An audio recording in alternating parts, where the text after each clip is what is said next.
The Chase by Kudzuhaiku. Chapter 2, with 2,254 words. Bucky looked up at the mare looking down at him, looking her right in the eye. Her ears had flopped down over her face as she was looking down at him. For a brief moment, Bucky found this attractive. There was no denying that. Something about a mare's face over your own, looking down at you, her ears and her mane framing her face.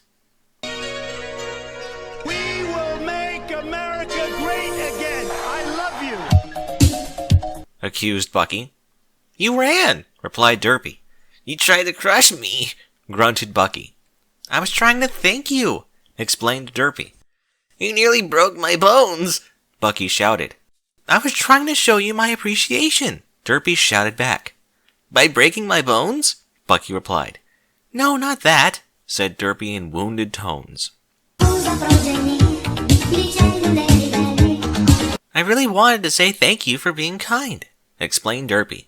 Bucky lay there for a few minutes, looking very confused. I'm sorry if I really hurt you.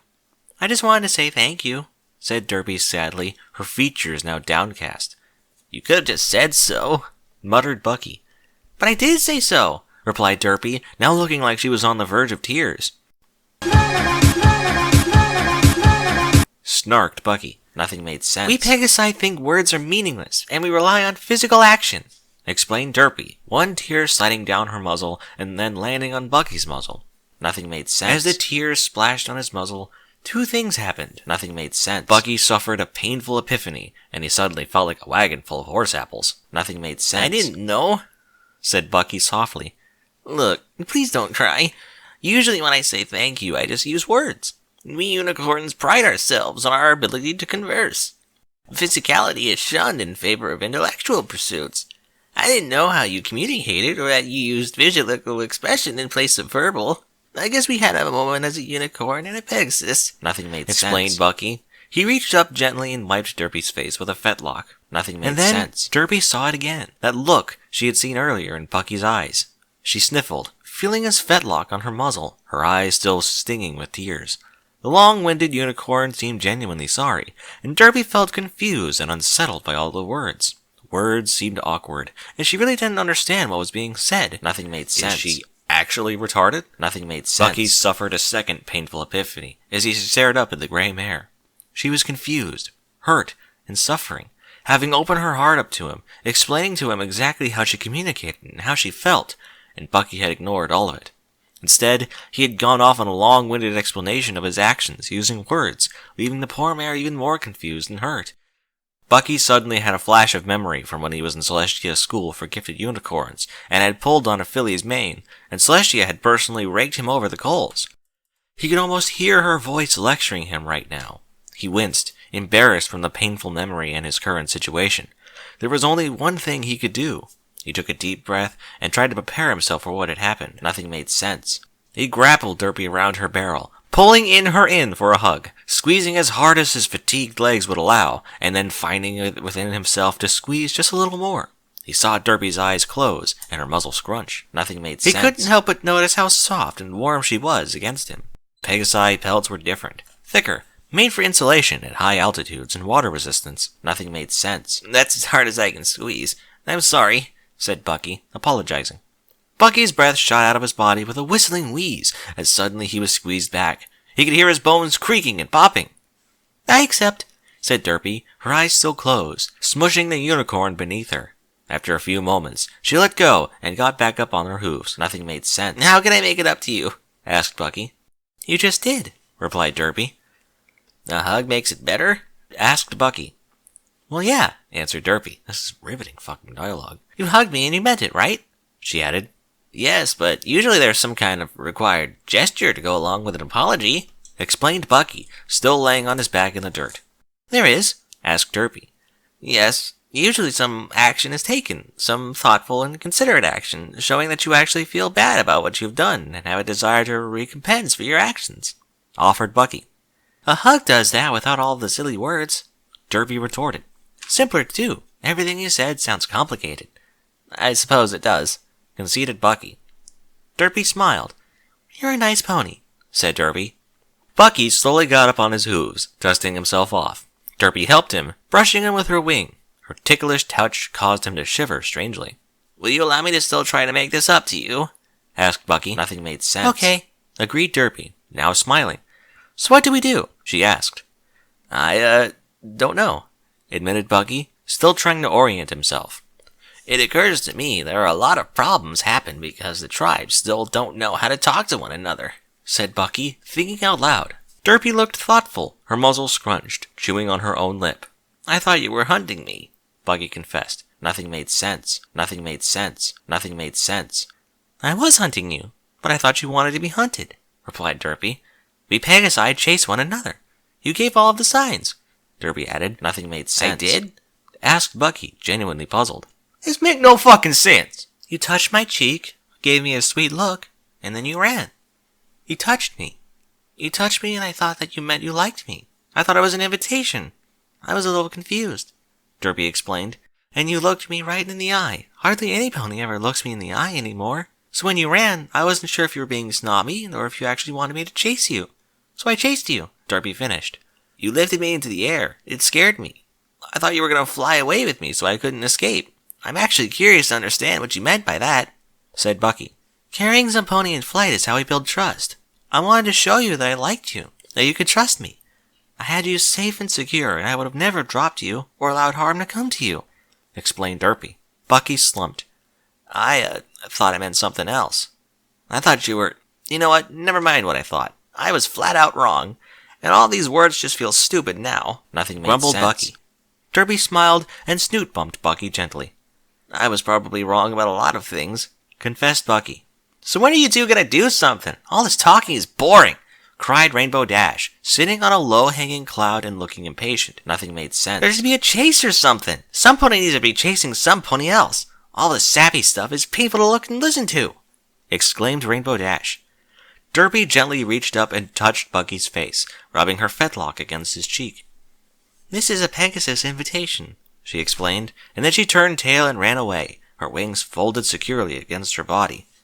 Bucky stood there, still fatigued, his muscles sore, watching Derpy sprint away. Don't just stand there, stupid! It's rude to leave her hanging! Exclaimed Rainbow Dash, waving her forelegs excitedly. Bucky realized that the flock of Pegasi were all looking at him expectantly, waiting, some of them wide-eyed, many of them confused.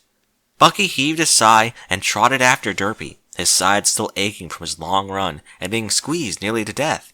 As he began to run, the Pegasi took wing and began to follow, urging him on and giving him firm shoves to get him moving. Get moving, ground pounder! Urged Rainbow Dash, swatting his backside. That sounds like a racial slur. Bucky was almost certain he was going to die at any moment. He lay on the grass, gasping for air. Derpy standing nearby. She was preening her wings and not the least bit winded. The flock of Pegasi were gone, giving them some privacy.